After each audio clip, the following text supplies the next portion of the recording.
often are you at Spike Hill? I'd say every 2 to 3 weeks.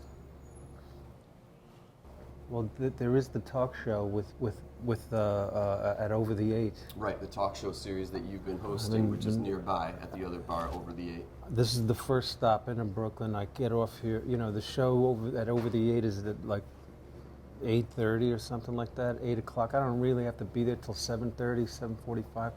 And I like to come here to sit in one of those back enclosures so I can just sort of get my head together for the show. And then and go over my notes and just sort of make sure that I got some kind of structure in my head. And then, but even before that, the first time I ever came in here, and I don't know when it was. Our food's arrived. Thank you. Fantastic. Thank you. Cheers. Thanks a lot. You know, I was like, can we stay here for like 5 hours? The first time you were here? Yeah, I was like. What was it that you liked so much about it? You know, again, it might have been those enclosures in the back. It just felt like a deprivation tank. It just, you know, the outside world was shut out, and I was able to have some kind of like a semblance of privacy with the person I was with. So when would you say that you started coming out here? In 1990.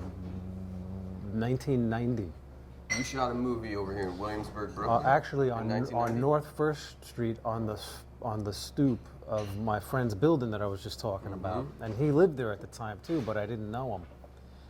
And the movie was called Billy Bathgate. It was directed by Robert Benton.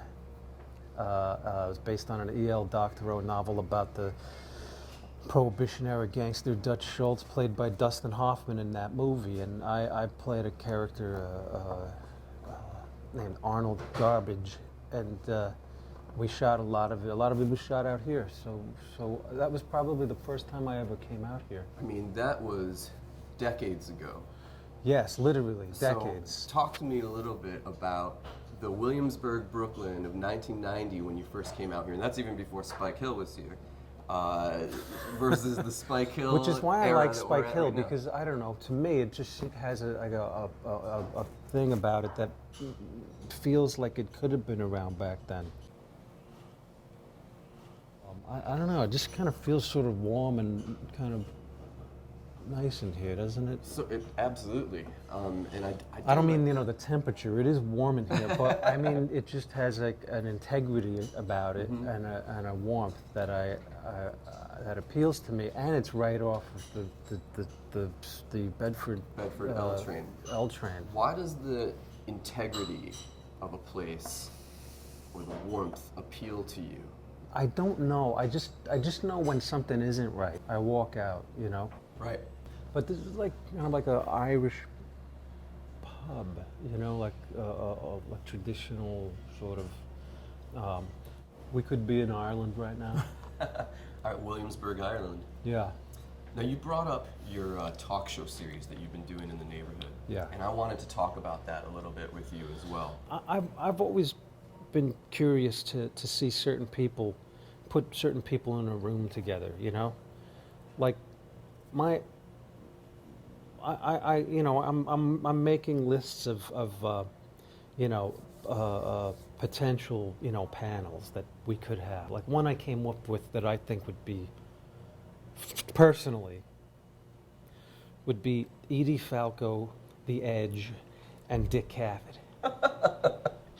I think like all those people would get a kick out of each other, and I would be just like in heaven, right? You know, because Edie's a great actress, but I also have known her since the early '90s, and I know I can talk with her. That's the thing. It's like I know I can have a conversation with most of the people who do the show.